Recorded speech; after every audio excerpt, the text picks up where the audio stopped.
Graça e paz, meus irmãos.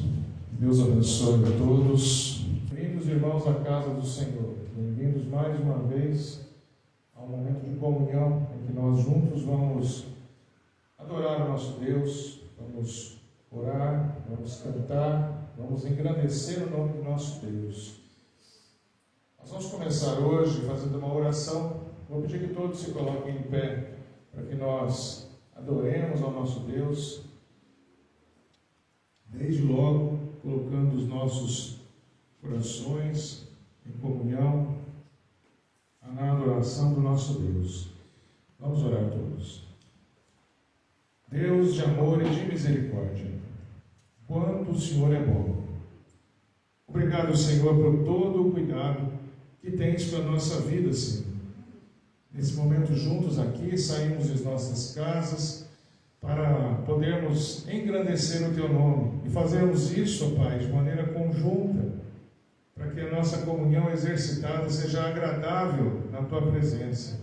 Por isso nos reunimos aqui agora, neste lugar, e estamos agora sintonizados a Deus, neste sentimento de adoração, de engrandecimento, porque o Senhor não há como comparar a nada que existe, pois tudo que conhecemos são obras das Tuas mãos, são criaturas, são criações, e o Senhor é o único Criador de todos nós.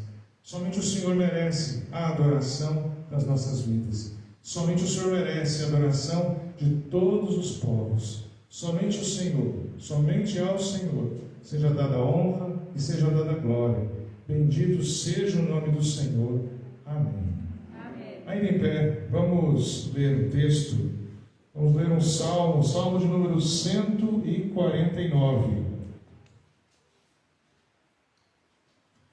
Salmo 149 é um hino de louvor, um hino de exaltação ao nosso Deus.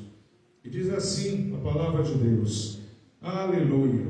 Vou pedir que todos leiamos juntos esse salmo, são 9 versos, e quem puder fazer a leitura, acompanhar a leitura, será um momento de exaltação, de adoração conjunta da nossa parte. Vamos lá, todos juntos.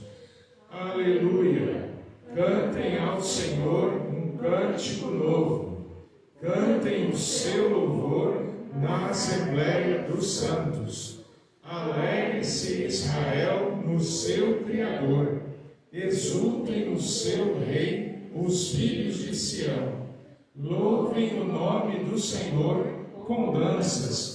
Cantem-lhe salmos ao som de tamborins e harpas. Porque o Senhor se agrada do seu povo e exalta os humildes com a salvação. Que os santos exultem de glória e no seu leito cantem de júbilo. Nos seus lábios estejam os altos louvores de Deus e nas suas mãos uma espada de 2 gumes, para exercer vingança entre as nações e castigo sobre os povos, para prender os seus reis com correntes e os seus nobres com cadeias de ferro, para executar contra eles a sentença escrita, o que será honra para todos os seus santos. Aleluia. Engrandecido é o nosso Deus. Vamos continuar adorando como o texto fala, vamos cantar, vamos exaltar, adorando o nosso Deus agora, todos juntos.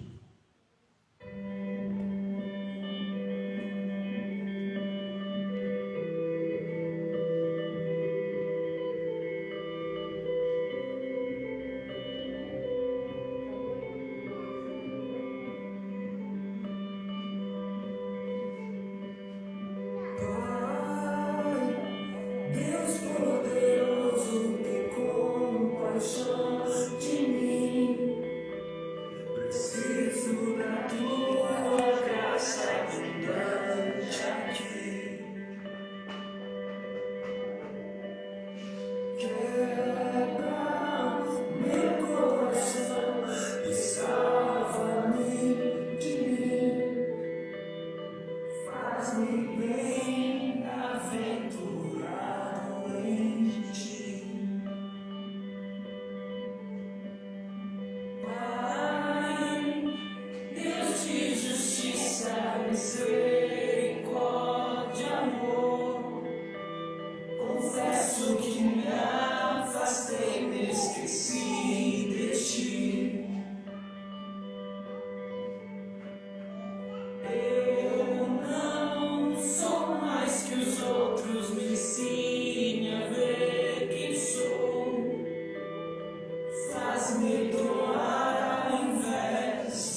Os irmãos podem se assentar. Nós leremos agora o texto que está na carta de Paulo aos Colossenses, no capítulo 2. Colossenses, capítulo 2, dos versos 13 ao 15. Colossenses, capítulo 2, dos versos 13 ao 15. Se quiserem acompanhar aqui na tela, podemos acompanhar todos juntos. Diz assim o texto, dos versos 13 ao 15: Quando vocês estavam mortos nos seus pecados e na incircuncisão da carne, ele lhes deu vida juntamente com Cristo, perdoando todos os nossos pecados, cancelando o escrito de dívida que era contra nós e que constava de ordenanças, o qual nos era prejudicial. Removeu-o inteiramente, cravando-a na cruz, e despojando os principados e as potestades, publicamente os expôs ao desprezo, triunfando sobre eles na cruz. Amém. Semelhante a outro texto, nós vemos que a justiça de Deus, ao final, vai se concretizar sobre toda a criação. Os principados e as potestades, as autoridades que não estão a serviço do povo, das pessoas, aqueles que têm o poder e não usam o poder para o bem do povo, das pessoas, da humanidade, Cristo vai trazer a justiça sobre todas essas situações. Nada vai passar desapercebido. E todo erro cometido, todo pecado que coloca uma conta de dívida nossa diante de Deus, ele diz aqui que ele já fez uma solução prática para tudo isso. Ele já cancelou o escrito da nossa dívida. O escrito da dívida era a conta, quando alguém pedia empréstimo ou devia alguma coisa, ficava anotado nos livros oficiais de contas, normalmente do império, dos governantes. E esse escrito de dívida, ele valia a vida da pessoa, não importasse o valor. Se a dívida não fosse paga, se o empréstimo feito, ou se o imposto não fosse pago, aquela dívida, aquele escrito com o nome da pessoa e a dívida dela, valia a vida dela. E muitas vezes a família dela também era cobrada dessa dívida, vendida como escravos. Quando o dono da dívida, o credor, não decidia talvez até matar a pessoa, uma vez que a vida da pessoa estava nas mãos dele. Jesus, ele fez aqui, como o texto diz, ele cancelou o escrito de dívida que era contra nós. E a nossa dívida não são as nossas contas que não foram pagas, mas é a nossa condição, a nossa capacidade de nos achegarmos a Deus. O nosso pecado, ele faz um peso muito grande na nossa vida. E esse peso é tão grande, a desobediência do homem é tão grande, que acaba nos afastando de Deus, ficando uma dívida que não tem como ser compensada. A gente não consegue, o ser humano não consegue fazer uma coisa tão boa que venha compensar o tamanho do seu pecado. Porque a nossa desobediência é maior do que os nossos acertos. E a nossa desobediência não são apenas as normas humanas, não são apenas as regras de casa, mas a nossa desobediência é não fazer a vontade de Deus completamente. E essa desobediência, então, ela vai se acumulando na nossa vida desde o nascimento.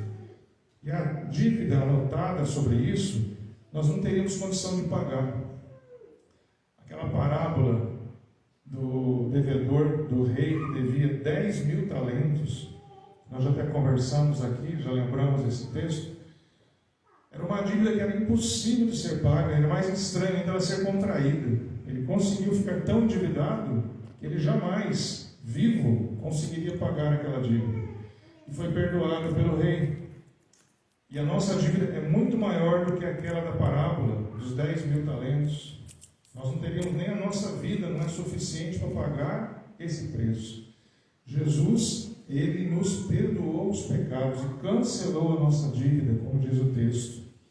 Ele tirou tudo aquilo que nós fazíamos e fazemos, ainda nos ajustes sociais que nós entendemos necessário e que são ordenanças e que são prejudiciais para a nossa vida, e mesmo assim nós fazemos, como o apóstolo Paulo diz: o bem que eu devo fazer eu não faço, mas o mal que eu não devo fazer, que eu não quero fazer, que eu sei que eu não devo fazer, esse eu faço.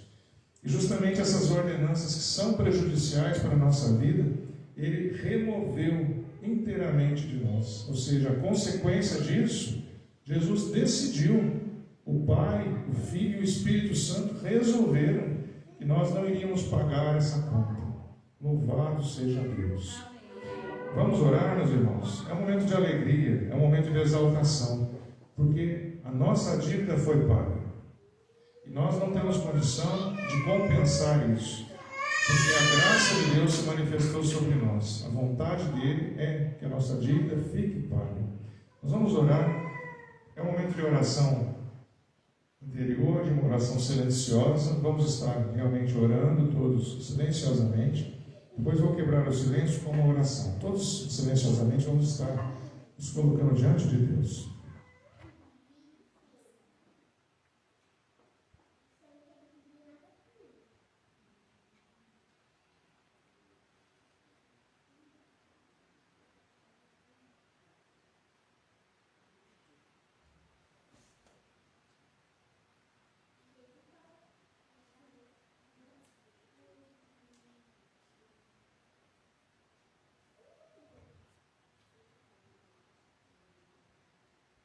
Senhor nosso Deus e Pai, quão bondoso o Senhor é.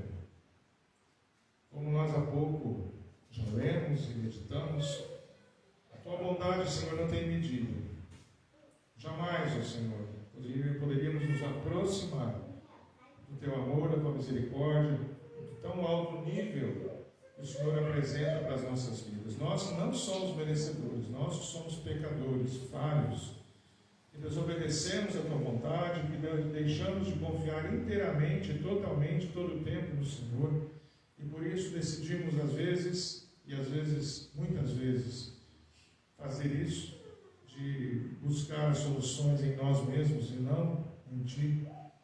Obrigado pela Tua misericórdia, Senhor. Obrigado pelo Teu amor sobre nossas vidas. Obrigado pelo perdão, Senhor, dos nossos pecados. Nós não queremos, ó Pai, praticar os males, os pecados, as desobediências que praticamos. Declaramos ao Senhor que todos juntos nos arrependemos, ó Deus, de todo esse mal que cometemos, de toda a desonra que fazemos a Ti, perante a Tua palavra, o Teu ensinamento para as nossas vidas.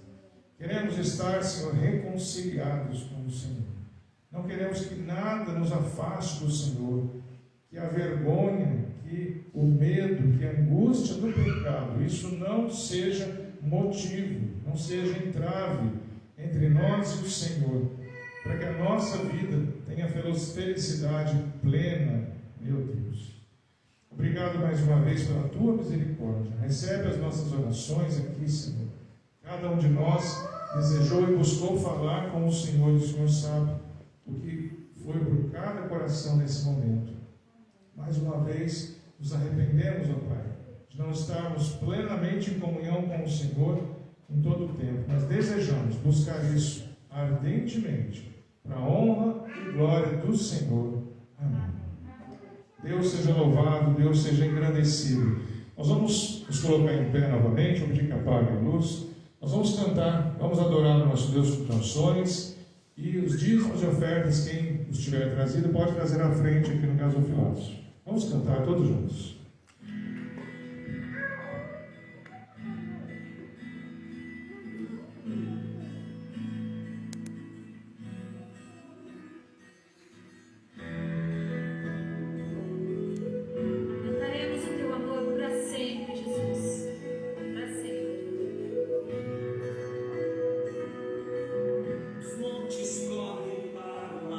Teu rio de amor ruim, eu abrirei meu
vencer. Levantarei as minhas mãos, o teu amor me alcança e me faz louvar-te.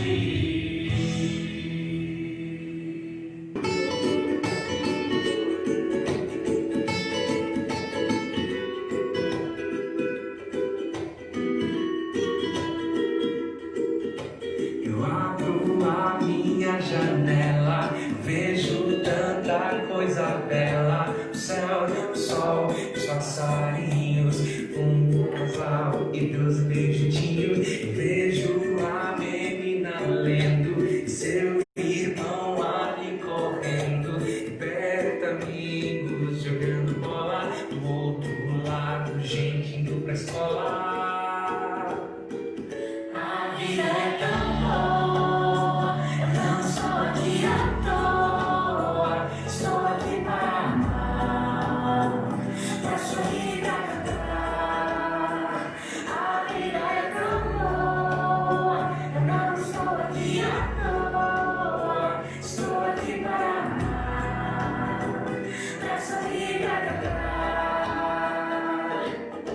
Eu abro a minha janela, vejo tanta coisa bela, família rindo, fazendo selfie, e orando a Deus. O jovem agradece, mesmo quando estou sofrendo, com Deus então vou entendendo, sempre posso ajudar, sempre há razão pra amar. A vida é tão boa, eu não estou aqui à toa, estou aqui para amar, pra sorrir e pra cantar. A vida é tão boa.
Senhor.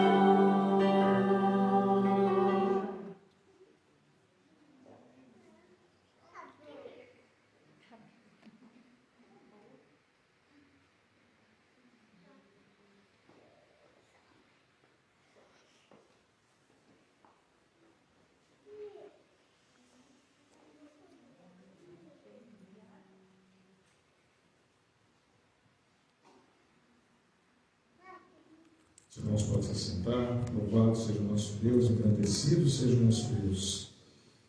Vou pedir que a irmã Diva faça uma oração de graças pelos dízimos e ofertas, também pela palavra, que Deus nos ilumine nesse momento. Senhor, nós agradecemos, Pai, porque teu Espírito moveu os nossos corações para estarmos dízimos diante do teu altar. Peço, Senhor, venha trazer, Senhor, a tua palavra aos nossos corações. Te agradeço, Senhor, pelo sustento dessa igreja, de cada família que me representada, Senhor, pelos dízimos e ofertas que são apresentados, Senhor, na tua casa. Sabemos, Senhor, que o Senhor não precisa de nada disso, Pai. Mas sabemos que a tua obra, Senhor, termina, ela continua, e que é necessário se faz necessário. Obrigada porque move os nossos corações, Pai, para que possamos, Senhor, devolver aquilo que o Senhor tem nos dado, mês após mês, Senhor. Gratos nós somos. E obrigada, Senhor, venha falar, Senhor, nos nossos corações, venha trazer a tua palavra nos teus servos, Senhor, esse noite. Vai trazer a tua dor perfeita e verdade. Vontade para os nossos filhos. Amém. Amém. Louvado seja o nosso Deus. Que bom, né, que nós estamos reunidos, apesar da força da chuva, que às vezes nos impele a não sair de casa. Pode nos impelir a não sair de casa por vários motivos, mas é bom nós sabermos que isso não nos impede, não pode nos impedir de querermos reunirmos na casa de Deus. E é motivo de alegria, sim, sabermos que nós fazemos parte desse grupo de pessoas, grupo pequeno de pessoas, considerando a população dos nossos bairros, da nossa cidade, do nosso país, desse mundo todo. A palavra que nós vamos ler e nós vamos meditar está no Evangelho segundo João, no capítulo 6. Nós estaremos meditando um pouco nas palavras do Senhor Jesus. Ele fala algo para nós de especial importância, inclusive nesse dia em que nós celebraremos a ceia do Senhor. O texto está em João, capítulo 6, dos versos 47 aos 59. Jesus, ele fala ao povo, João capítulo 6, dos versos 47 aos 59. Assim diz a palavra do Senhor: em verdade lhes digo, quem crê em mim tem a vida eterna. Eu sou o pão da vida. Os pais de vocês comeram o maná do deserto e morreram. Este é o pão que desce do céu, para que todo o que dele comer não pereça. Eu sou o pão vivo que desceu do céu. Se alguém comer deste pão, viverá eternamente. E o pão que eu darei pela vida do mundo é a minha carne. Então os judeus começaram a discutir entre si. Deixa eu ver se eu só estou no mesmo texto aqui. Começaram a discutir entre si, dizendo: como é que este pode nos dar a sua própria carne para comer? Jesus respondeu: em verdade lhes digo que, se vocês não comerem a carne do Filho do Homem e não beberem o seu sangue, não terão a vida em vocês mesmos. Quem come a minha carne e bebe o meu sangue tem a vida eterna, e eu o ressuscitarei no último dia. Pois a minha carne é verdadeira comida, e o meu sangue é verdadeira bebida. Quem come a minha carne e bebe o meu sangue, permanece em mim, e eu permaneço nele. Assim como o Pai que vive me enviou, e igualmente eu vivo por causa do Pai, também quem de mim se alimenta viverá por mim. Este é o pão que desceu do céu. É em nada semelhante àquele que os pais de vocês comeram, e mesmo assim morreram. Quem comer este pão viverá eternamente. Amém. Até o verso 58, na verdade, né? Eu tinha falado de 59. Meus irmãos, esse texto, o nosso Senhor, Ele está falando com as pessoas, com os judeus, e Ele está rememorando fatos conhecidos do povo, e Ele está se declarando como o pão da vida. A referência de pão que os judeus tinham, especialmente da parte de Deus, é o próprio maná. Quando eles saíram do Egito, eles foram para o deserto, e lá eles gastaram todas as provisões que levaram, acabou a comida. E eles clamaram a Deus, eles clamaram com Moisés, que eles precisavam de comida. E Deus providenciou o maná, que era na verdade umas difícil de identificar, mas como que umas farinhas ou umas coisas assemelhadas assim, que caíam do céu feito orvalho, que se juntavam. Eles podiam recolher e aquilo virava depois uma massa que eles podiam amassar e cozer. E eles tratavam como pão. Então, o pão que vinha do céu foi esse pão que Deus mandou para eles, e que historicamente, aquele povo que Jesus está falando, sabe que foram os antepassados deles que contaram, porque eles experimentaram esse milagre no meio do deserto.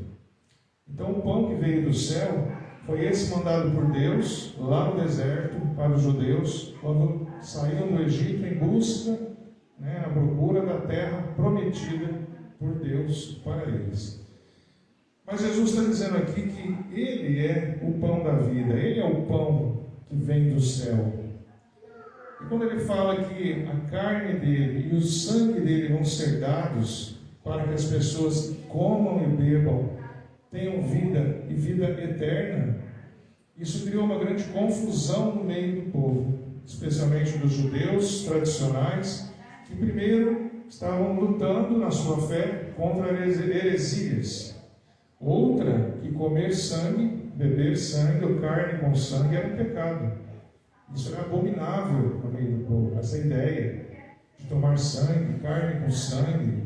Isso era horrível. Moisés tinha falado que não devia ser feito. E quando Jesus fala que Ele daria a própria carne e o próprio sangue, que as pessoas tinham que comer e beber, isso causou um escândalo. Mais um escândalo, dentre todos os escândalos que Jesus trouxe naquela época. Mas para a nossa época, certamente não é uma coisa muito natural também nós pensarmos nisso. Afinal, nós não somos canibais, nós não estamos de forma nenhuma ajustados na linha de comer e beber carne e sangue humanos. Comemos de animais de toda sorte de tipo, de aves, de peixes, de cobra, de porcos, de todos os tipos. E não temos muita dificuldade, até de que a carne seja pouco passada, mal passada, até venha um pouco ensanguentada. Até nos nossos hábitos culinários isso é normal. Mas de pessoas isso é muito estranho, na verdade para nós isso é abominação. E há grupos humanos até que praticam isso, nós chamamos de canibais. Canibal não é só o ser humano que devora seres humanos, mas animais que comem da própria espécie são chamados de canibais. Bem, nesse contexto, nós já sabemos que quando Jesus falou isso, não foi uma coisa tranquila, como talvez nós aqui juntos possamos compreender um pouco disso, porque já sabemos um pouco, ou até bastante, a respeito do plano de Deus, já conhecemos a história, sabemos inclusive da crucificação de Jesus. Realmente a carne, o sangue dele foi vertido em favor de nós. Mas na época eles não imaginavam isso. Os que não eram apóstolos, não eram discípulos, não eram seguidores de Jesus, isso soou com muita estranheza essa fala. Como diz o texto, os judeus começaram, verso 52, a discutir entre si, dizendo: como é que esse pode nos dar a sua própria carne para comer? Eles estavam realmente não só espantados, mas injuriados, muito chateados com Jesus. O que esse homem pensa que está falando, corrompendo os nossos costumes aqui no meio do povo? Falando uma coisa tão absurda dessas. Mas eu gostaria que a gente atentasse para o primeiro verso lido, em que nós falamos Jesus. Ele usa aquela expressão típica quando ele quer destacar alguma coisa que era costume dos judeus. Ele repete mais de uma vez: em verdade, eu lhes digo, quem crê em mim tem a vida eterna. E eu entendo que é o primeiro ponto para nós pensarmos um pouco a respeito do que ele fala depois. Crer em Jesus.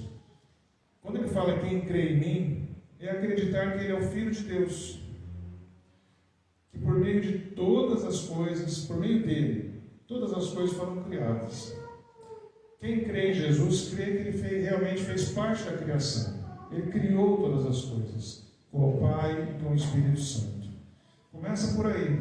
Crer em Jesus é não apenas saber que ele existiu, que ele veio ao mundo, mas é crer que ele sim é o Senhor do universo, é o Criador de todas as coisas. Quem crê em Jesus, crê nisso.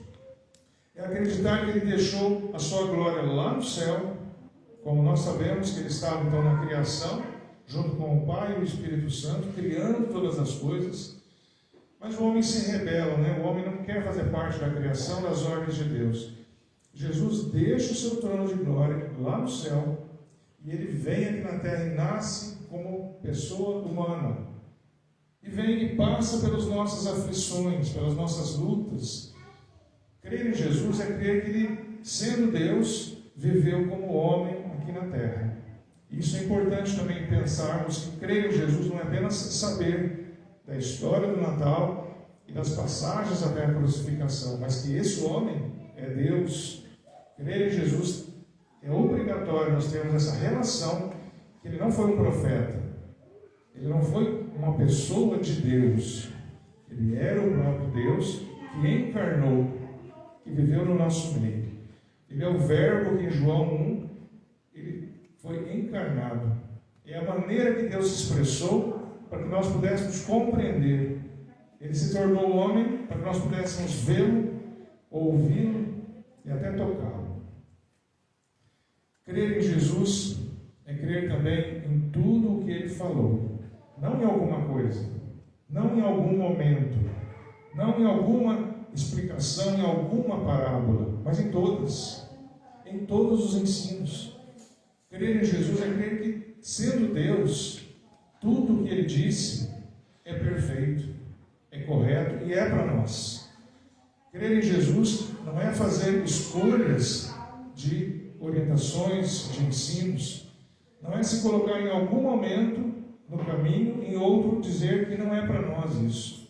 Crer em Jesus é entender que com ele, com o Pai e o Espírito Santo se achegaram a nós e nos faz repensar a nossa forma de ver o mundo. Crer em Jesus é passar a ter uma nova forma de ver o mundo. Não como todas as criaturas veem, não como os demais animais veem, e mais, como as demais pessoas veem. Embora sendo animais também, na criação de Deus, tem um diferencial da criação dos homens. Mas, se não crerem em Deus, se não crerem em Jesus, não acreditarem em Jesus, se comportam de uma maneira natural, comum.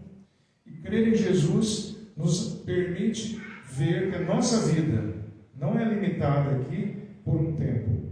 A nossa vida não é limitada aqui por circunstâncias. A nossa vida aqui, ela não é apenas um espaço em que nós iniciamos e terminamos. A nossa vida em Jesus, crendo nele, ela é eterna. Por isso que ele começa dizendo: em verdade, lhes digo, quem crê em mim tem a vida eterna. Não acredita, que não se conforma, não aceita ou descobre que a sua vida é muito mais do que todo mundo em volta pode dizer que é. está além desses limites que o homem se impõe, ou nos impõe. Crer em Jesus também, meus irmãos, é diferente de algumas coisas. Crer, acreditar, ter fé, são expressões muito parecidas, muito próximas do significado, mas é diferente, por exemplo, que crer que o homem pisou na Lua em 16 de julho de 1969, sem discutir se é verdade ou se não é verdade, sem discutir a verdade disso. Mas para muitas pessoas isso é uma coisa que nem se discute, é aceito e pronto.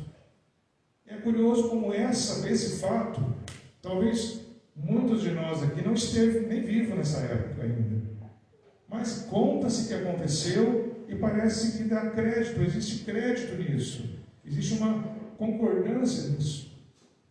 Parece que se crê nisso com mais facilidade do que crer em Jesus, porque é diferente mesmo. Crer em Jesus é diferente de crer que o átomo existe. O átomo foi uma revolução no estudo, na ciência, porque começou a se pensar qual o menor tamanho das coisas. Chegou um ponto que imaginaram a célula, menor componente do corpo humano, que não tinha nada menor. Mas pensaram, mas é possível que tenha coisa menor.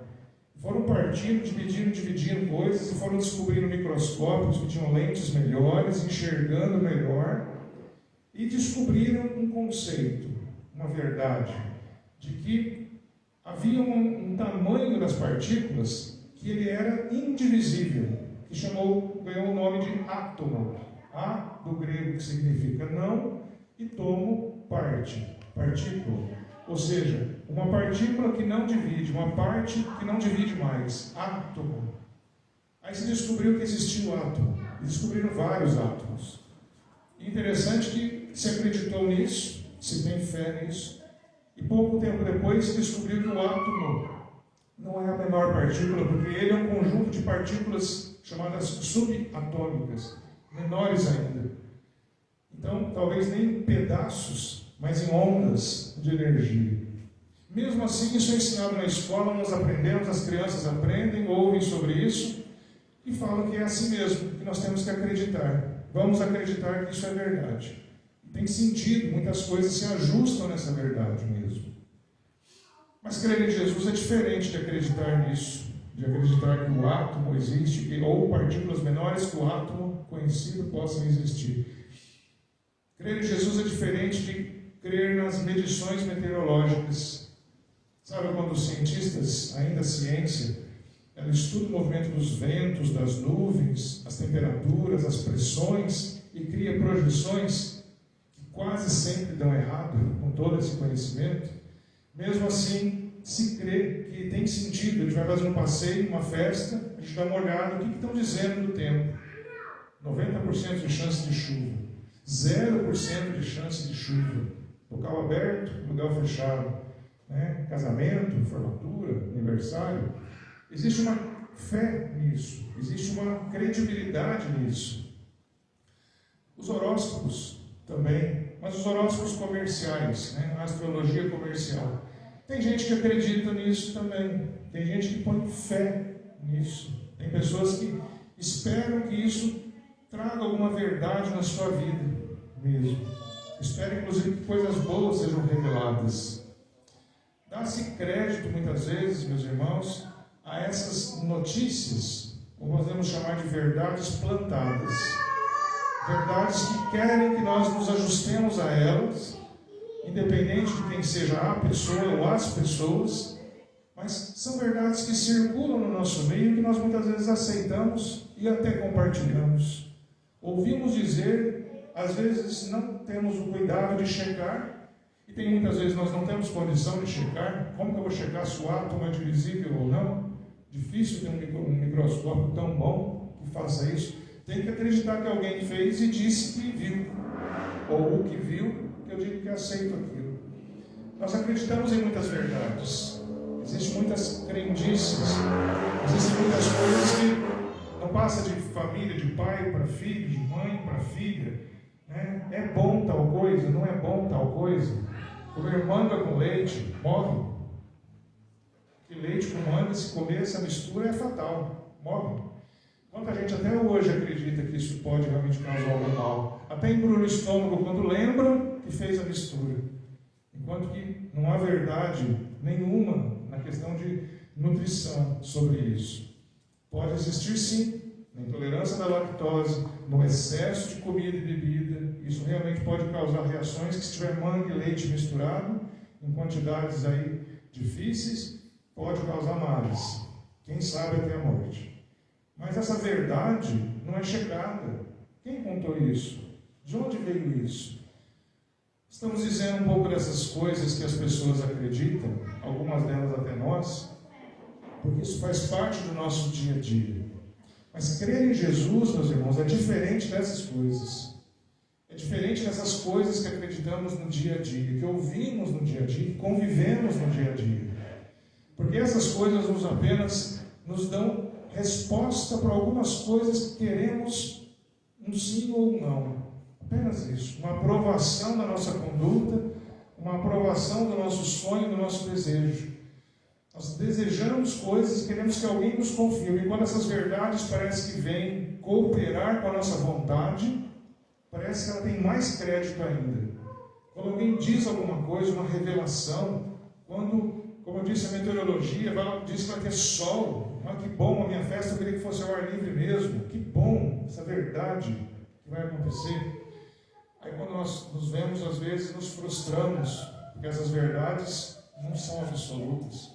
Elas variam por N fatores, por N circunstâncias, que nem quem contou tinha controle, quanto mais nós que apenas recebemos.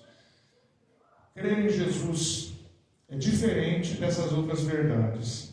Crer em Jesus traz um resultado melhor do que os outros que a gente espera. Melhor do que um tempo bom, melhor do que um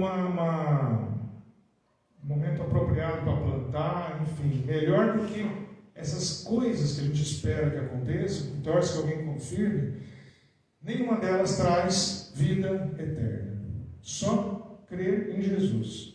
Então, crer em Jesus, naturalmente, não pode ter o mesmo peso, ou não tem o mesmo peso, do que nós acreditamos no cotidiano. Coisas comuns. Coisas que nós ouvimos falar. Histórias que nós ouvimos, que estão nos livros, que são contadas e recontadas, são feitas perguntas, são colocadas em prova, testes, para ver se nós aprendemos essas histórias, que são contadas muitas vezes de um lado só, muitas vezes do lado que ganha, do lado que sobreviveu às batalhas, que sobreviveu às lutas. Então ele conta a sua versão. As histórias que nós conhecemos, em regra, são histórias daqueles povos que venceram. Então eles contam, os outros que foram aniquilados, não tem quem contar o contrário, não tem oposição, não tem história contrária. A história de Jesus, meus irmãos, é uma história diferente de todas as outras contadas pelos povos. Porque ela é a história do Filho de Deus. Não de um Deus, mas do Deus Criador, o único Deus. Então é uma história que não tem igual. É uma história que não se assemelha a nenhuma outra. Então, saber da história de Jesus, crer em Jesus, crer no poder dele, que ele é Filho de Deus, que ele veio do céu, que ele se tornou homem, que ele criou todas as coisas e que ele nos assegurou um caminho para voltar para o céu de maneira eterna, não há história que se compare. Nós podemos acreditar nisso e podemos não acreditar em todas as outras coisas. Isso nos assegura ainda a certeza de que nós vamos ter vida eterna. Se nós não acreditarmos nisso, em Jesus, a certeza é que nós não teremos vida eterna, e as outras coisas podem ter algum efeito, mas vai ser temporário. Vão ser apenas por algum momento.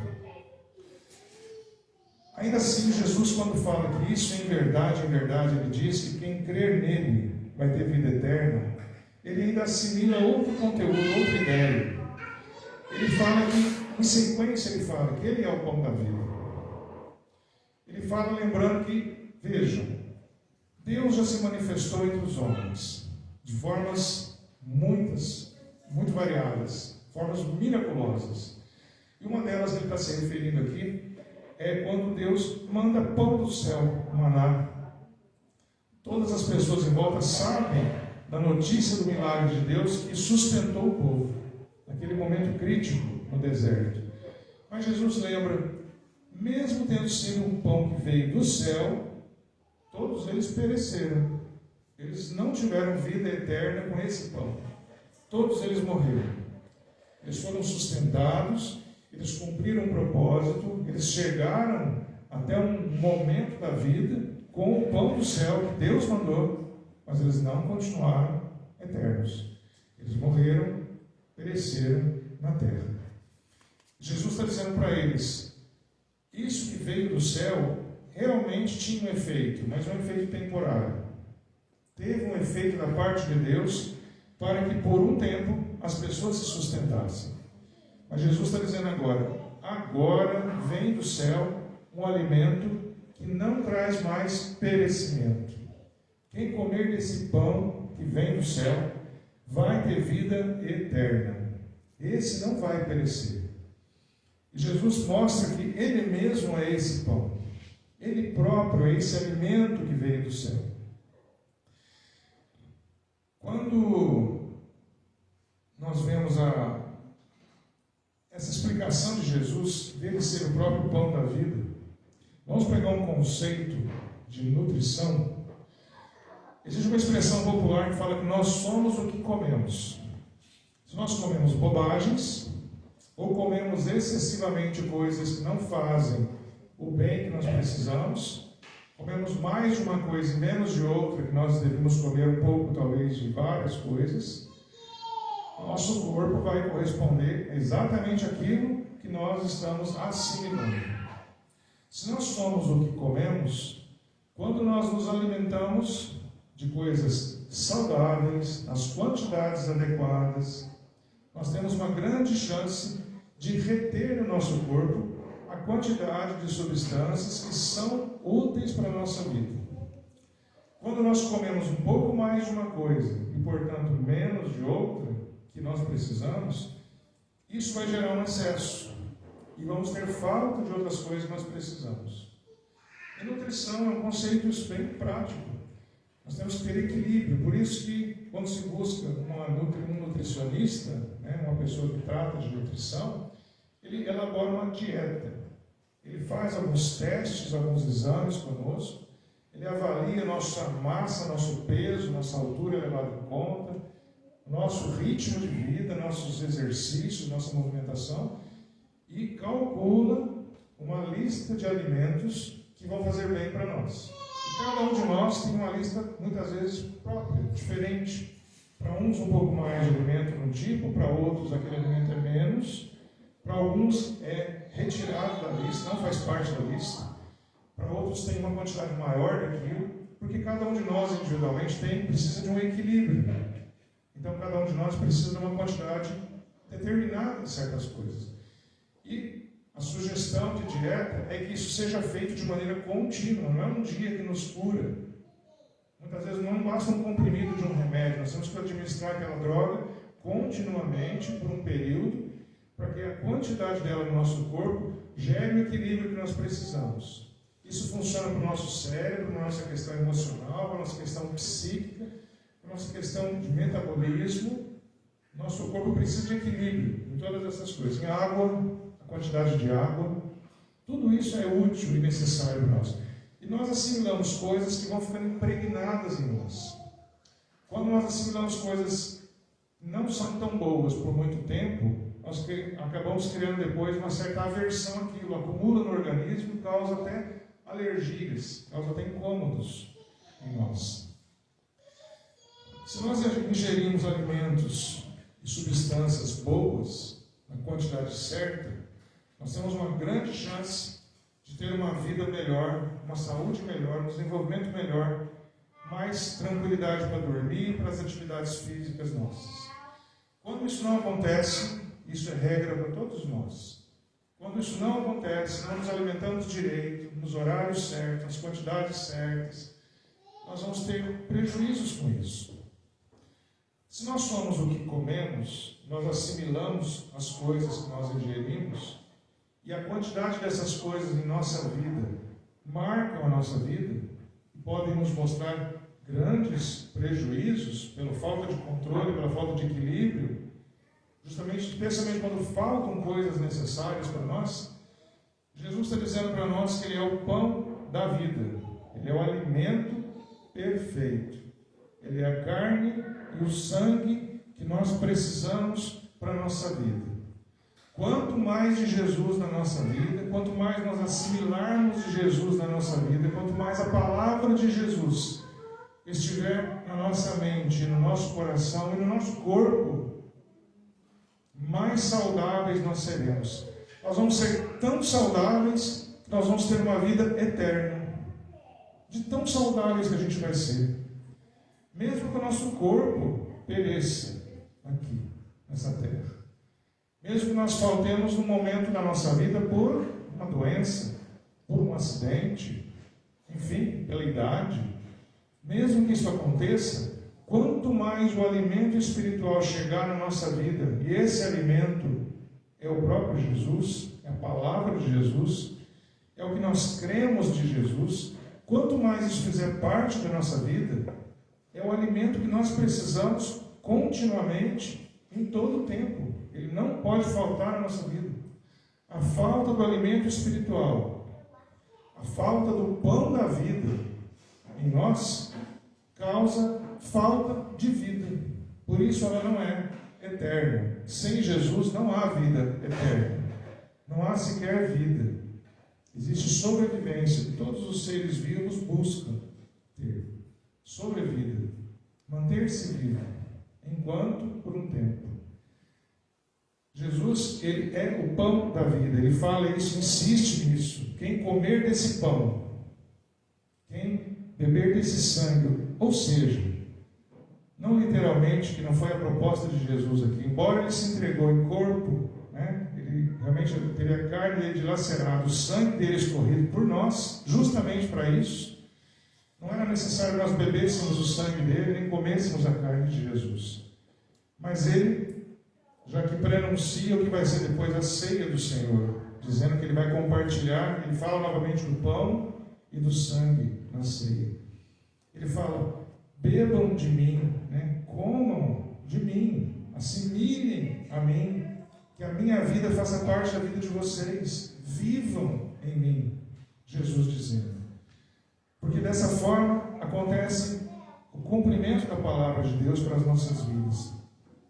Ele fala exatamente o que está no verso 57b, a parte B que nós vimos aqui. Igualmente eu vivo por causa do Pai, também quem de mim se alimenta viverá por mim. Quando nós nos alimentamos da palavra de Jesus, quando nós lemos, do que nós ouvimos, do que nós cantamos, e o que nós recebemos do próprio Deus pelo Espírito Santo, o ensino, a palavra de Deus sobre nós, isso traz em nós vida. Quando nós estivermos já sentindo o que Jesus sentia, quando nós estivermos já vendo como Deus vê, quando nossos olhos, nossos ouvidos ouvirem como Deus ouve, quando a vida de Jesus estiver fazendo parte da nossa vida, a nossa vida não será mais essa vida terrena comum, em que tem um início, um tramitar e um fim. A nossa vida ela vai ser diferente. Ela agora vai ser uma vida divina. Ela vai ser uma vida eterna. O verso 58, a parte B também, fala isso. Quem comer esse pão viverá eternamente. Por isso que a gente tem que juntar o primeiro verso que nós lemos, o 47, e esse último verso, nesse trecho, nessa perícope, verso 58. Quem crer em Jesus tem a vida eterna. Quem comer esse pão viverá eternamente. Vejam que comer, esse comer, quando fala a palavra, ele está exatamente relacionado, ele significa diretamente crer em Jesus. É exatamente isso que ele está dizendo. E ele coloca uma forma assim para as pessoas realmente chocarem, para as pessoas realmente pensarem a respeito, não tratarem como mais uma palavra comum. Ele faz as pessoas pensarem, refletirem. Né? Ele está falando que tem que comer, tem que beber do sangue. Mas por que isso? Ele está dizendo, vivam como se eu estivesse vivendo em vocês. Sintam como eu sinto vocês. Porque Jesus veio nessa terra para experimentar a vida como nós experimentamos. Não tem dor que você passe e imagine que Deus não está vendo. Não tem dor que você sinta, que você conceba que Deus não entende o que você está sentindo. Ele entende. Entende completamente. Entende melhor do que nós. Ele entende melhor do que nós compreendemos na nossa situação. Nós vemos apenas com os nossos olhos, do nosso ângulo, do nosso ponto de vista. Deus tem a visão completa de tudo o que está acontecendo. Ele sabe o que aconteceu antes, ele sabe o que está acontecendo agora, ele sabe o que vai acontecer depois, que é justamente onde nós nos encaixamos, a nossa falta, nós não compreendemos o que está acontecendo. O que será que vai acontecer depois? Ele sabe. Mas quanto mais a palavra de Jesus estiver dentro de nós, nós crermos nessa palavra, nós crermos no próprio Jesus, mais condição de ver as coisas como Deus pode ver, nós teremos. Mais condição de experimentar essa esperança da presença dele, divina, especial, sobre nós, mais nós conseguiremos sentir isso. E onde há esperança não há desespero, é justamente o oposto. E quantas pessoas estão desesperadas, sem esperança, achando que o mal que sobrevém sobre elas, o momento que elas estão vivendo, é a pior coisa do mundo, e que não há nada mais importante do que aquilo. Muitas pessoas sequer imaginam o que seria estar ausente de Deus sem a misericórdia de Deus. Como nós cantamos a confiança, né, em Deus, que a misericórdia, o amor dele seja sobre nós. E a misericórdia dele cada dia se renova sobre nós. Cada vez que nós acordamos cedo, seja de madrugada, seja de manhã, nós temos uma esperança de um novo dia, essa renovação que Deus nos dá para nos tirar daquela angústia da noite passada, do dia anterior. É uma renovação que Deus propicia para nós, não é de nós, vem de Deus. É a misericórdia dele se revelando sobre nós dia após dia. Para terminarmos então, que nós nos alimentemos, meus irmãos, do que é puro, para nós termos pureza. Que nós nos alimentemos do que é poderoso, para nós termos poder. Nós nos alimentemos do que é santo, para que nós experimentemos a santificação e a santidade de Deus nas nossas vidas. Sempre teremos lutas, mas experimentando Jesus na nossa vida, nós lembramos do que Ele já nos afirmou, que mesmo diante das lutas, e elas sempre virão, Ele estará conosco até o último dia de vida nessa terra. Mas Ele vai estar conosco para todo o sempre, como Ele mesmo afirma para nós. Estar com Jesus é ter a esperança que a nossa vida é eterna com Deus. Já começou, desde que Ele nos amou e nos criou. Nós é que descobrimos depois. Nós é que fomos despertados depois. Mas uma vez que nós já sabemos disso, meus irmãos, não tem volta, louvado seja Deus. Que a nossa vida tenha essa disposição de buscar o grande provedor, o Senhor do Universo, o Pai de todos nós, buscar Ele constantemente. Que Ele seja realmente um aliado de todos os nossos sentimentos, dos nossos momentos, as nossas decisões serão tomadas junto com Ele, e haverão de ser as melhores decisões, haverão de ser as melhores escolhas quando Ele participa das nossas vidas. Amém? Que Deus abençoe as nossas vidas por essa palavra.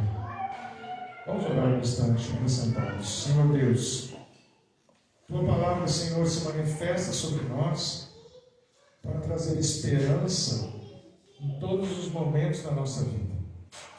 O Senhor que é o pão da vida, o alimento que nós precisamos. Ó Deus, obrigado por se oferecer a nós, por se entregar por nós, nos permitir esse livre acesso ao Senhor, acesso que nos dá vida, e vida em abundância. Obrigado pela Tua misericórdia, Senhor, sobre nós. Nos permite estar atentos todo o tempo sobre essa Tua presença maravilhosa sobre nós. e dirige, Pai, os nossos passos, de maneira que a nossa caminhada seja também um frutificar, ter frutos, ó Pai, aqui nessa terra, para agradar ao Senhor, Senhor de toda a glória, Senhor das nossas vidas. Nós te exaltamos, ó Deus, por todas essas coisas. Amém.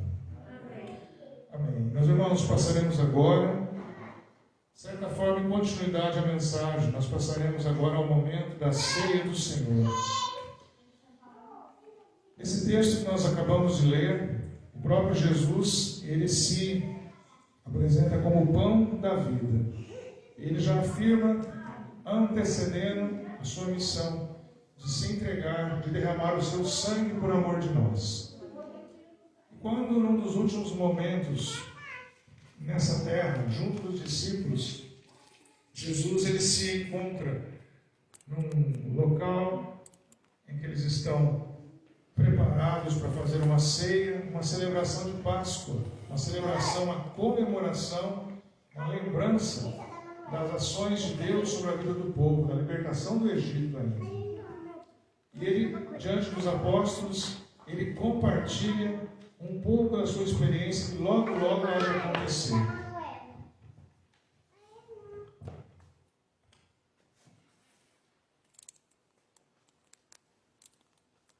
Na noite em que Jesus, reunido com os apóstolos, ainda foi traído, ele tomou o pão, deu graças, o partiu e deu aos seus discípulos, dizendo: tomai e comei, todos vós. Isto é o meu corpo, que é dado por vós. Do mesmo modo, ao fim da ceia, ele tomou um cálice, o abençoou e o deu aos discípulos e disse: tomai e bebei, todos vós. Isto é o meu sangue, que é derramado em favor de muitos, para o perdão de pecados. Se fazer isso em memória de mim, assim Jesus declarou. Todos são convidados à mesa do Senhor. Todos aqueles que creem verdadeiramente em Jesus Cristo. A igreja de Jesus é formada por pessoas que se declaram seguidores de Jesus. Pessoas que amam a Jesus, pessoas que creem em Jesus Cristo. A ceia é um convite para todo aquele que crê em Jesus. Todo aquele que deseja fazer parte desse corpo, que é o corpo de Cristo, que é a igreja. Em todos os tempos, em todas as reuniões cristãs que nesse momento praticam essa ceia, todos são convidados. Todos também são convidados a se examinarem. Examinar de igual forma. Em algum momento, você está deixando de cumprir a vontade de Deus? Todos nós pecamos. Todos nós somos pecadores. Em algum momento, todos nós estamos fazendo isso. Mas nesse momento se examine e deseje não estar afastado da vontade de Deus. Nesse momento se examine e deseje fazer parte desse corpo abençoado que é a igreja. Nesse momento se examine e se declare adorador do Senhor Jesus. Fazendo isso, você está adorando a Deus e está apto a participar da ceia do Senhor. Todo adorador de Jesus, todo crente em Jesus Cristo, está convidado a participar da ceia do Senhor. Eu vou convidar todo você que crê em Jesus a vir buscar aqui o pão e o cálice para participarmos todos juntos da ceia do Senhor. Pode vir à frente, pegar o pão e o cálice para participarmos depois todos juntos da ceia do Senhor.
esses elementos agora, como o corpo e o sangue de Jesus aqui representados. Nós aqui, Senhor, agora, consagrando esses elementos, queremos declarar que amamos o Senhor. E participando dessa ceia, queremos estar juntos do Senhor, unidos na fé que temos, que o Senhor nos colocou no coração, na volta de Jesus Cristo, gratos pelo imenso amor derramado sobre nossas vidas. Louvado seja o Senhor. Amém.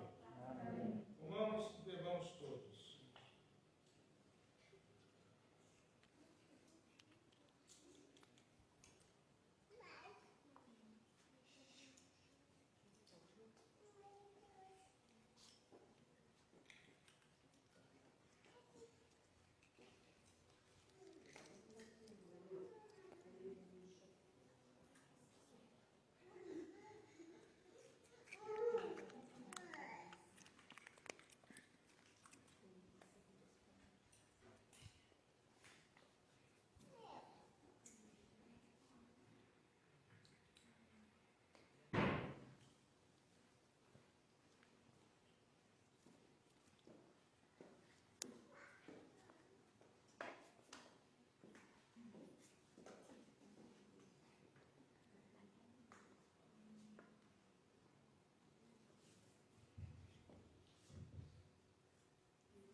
Vamos orar mais uma vez, meus irmãos.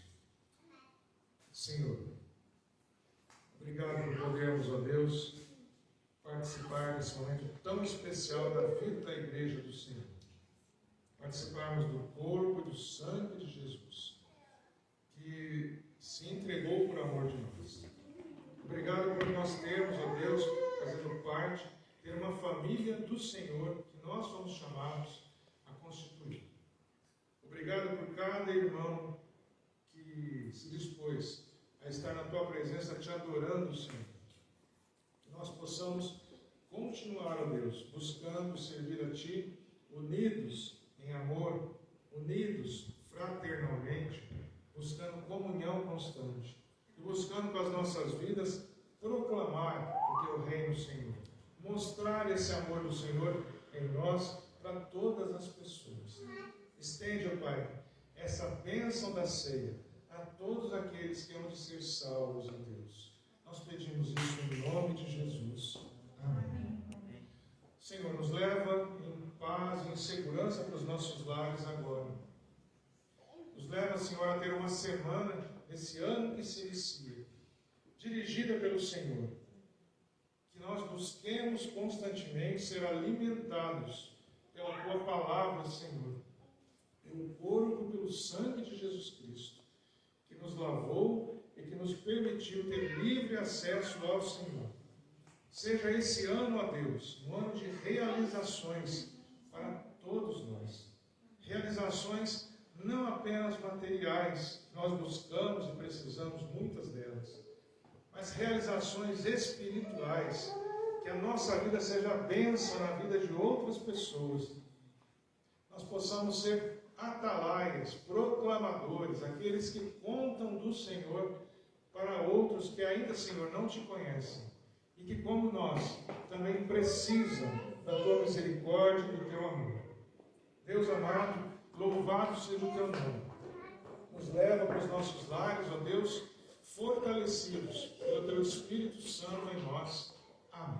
Amém. Que a graça do nosso Senhor e Salvador Jesus Cristo, o imenso amor de Deus, nosso Pai, e a comunhão, as consolações, a sabedoria e o discernimento do Espírito Santo sejam sobre todos vós e sobre todo o povo de Deus, espalhado em toda a terra, hoje e para todos sempre. Amém.